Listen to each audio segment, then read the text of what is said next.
Hi guys, Frank Cava, experiencedinvestor.com, and today what I thought we would talk about is the mail.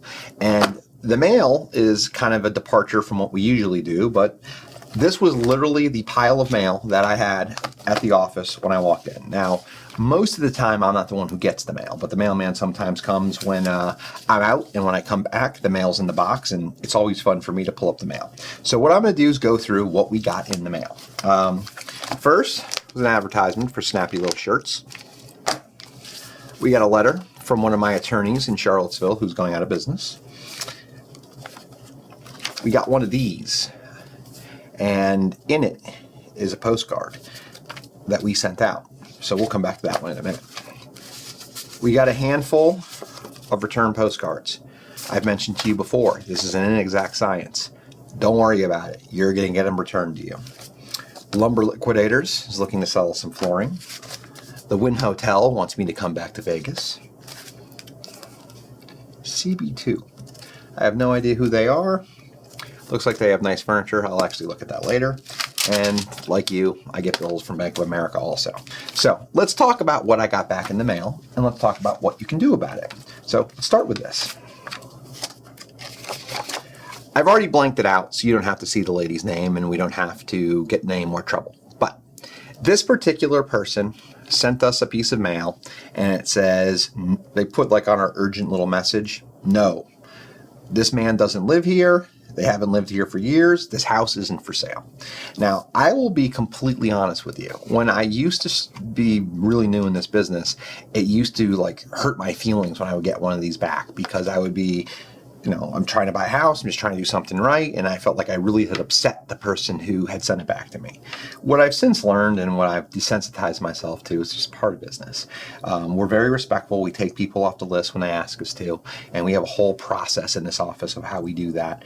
But it's an inexact science. Some people are going to get ticked off. Some of my friends that are in this business love these. They like have them framed around their office. I mean, I've gotten some world-class stuff back. Like I had a book, literally, that was sent to me on I Should Go to Hell and the steps to get there, returned with one of my postcards. It's a great part of business, but you're going to tick some people off. And what I recommend you do is, if you do find someone who doesn't want you on the list, take them off the list. It's real easy. Just remove them, tell your mail service, tell your list provider. If you do it yourself, but pull them off the list and do your best to make sure you don't hit them again. In some instances, by the time I get it back, they've already got another mailer in, and then they're really angry, but we do try and respect that. Here's the other piece of it. So on this one, it's got a return address on it, right? So that means that the person that we mailed to is no longer at the address we mailed to. Now, this is a pain in the butt, but if you are willing to spend a little bit of time and effort here, this is going to help you a ton.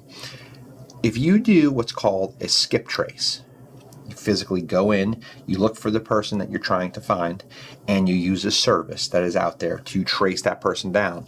If you will do that step, and then you will go after that person and talk to them about possibly buying their house, you are going to have a remarkable success rate. The reason is for most of the people like me, when I get one of these, I throw it into a bin and I don't do much with it. Some of my friends in different markets do. They skip trace, like I just said. They find these people. They start a conversation. Some people tell them to go pound sand.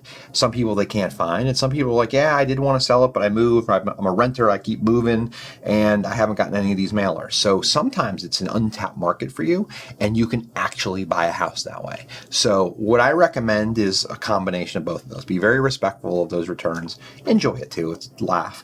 But on the other end, don't be afraid to chase down and take that step that few people will take, because it might uncover a wealth of untapped leads. All right, I'll look forward to seeing you again soon.